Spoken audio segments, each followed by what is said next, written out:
All right, so I just wanted to give everyone a quick overview of Microsoft Power Automate and the new IMIS connector that we're building. So I have a sample up here, and the goal would be to have someone fill out a form and have that data written into IMIS. But before we write it into IMIS, I actually want to approve it, manually review the data. That way I don't get potentially bad data in my IMIS database. So I have a form here. And basically, this says when we get a response from the form, then we're going to start an approval and we're going to wait for the outcome of that approval. And then we're going to check that the outcome of the approval was approved, basically.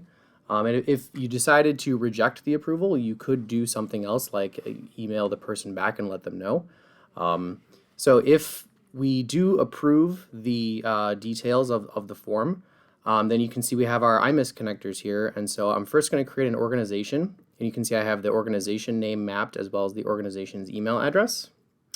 And then after that, and here's where the really cool part comes in, is I can actually create a person and I can go and link this person to their parent organization. So if I clear this out, you can actually see that I am able to use variables from the result of the create an organization operation. So when this returns, when IMIS returns this record, I can actually access the fields from the response from IMIS and then use those in subsequent steps. So I'm going to take the IMIS ID that IMIS just created for this organization and insert it as the parent organization ID for this new person that we're creating. So I'm going to go ahead and show you what this looks like. So I have my form up here, so I'm just going to fill this out really quick.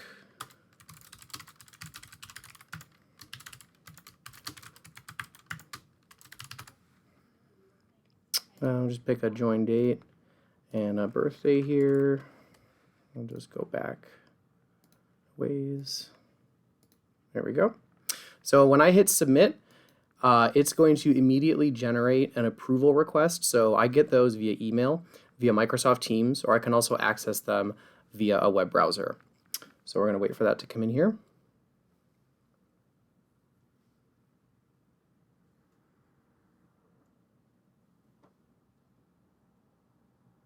There it is. So I can go ahead and click on that. And what's going to happen is I'm going to see this in my Microsoft Teams, which I'm going to pull over here in just a second. So here we go. I have my new approval here. So you can see I can actually customize the details of the approval. So I have the organization name, the person, their date of birth, all of the information can be included in here. So if I hit approve then, it's going to submit that. And it's going to continue on with the automation. And I'm basically going to get another email here because the last step in my workflow was that I send myself a confirmation email. And that confirmation email actually contains links to the new profiles that I created. So if I go to the profile that was just created here, and I sign in, which I should have done first, that's okay.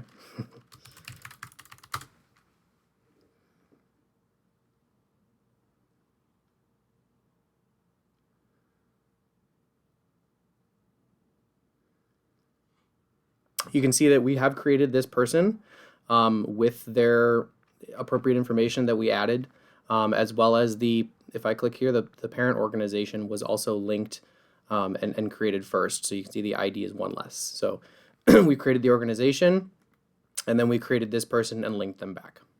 So that's just a brief overview of Microsoft Power Automate and the new IMIS connector that we are building for it.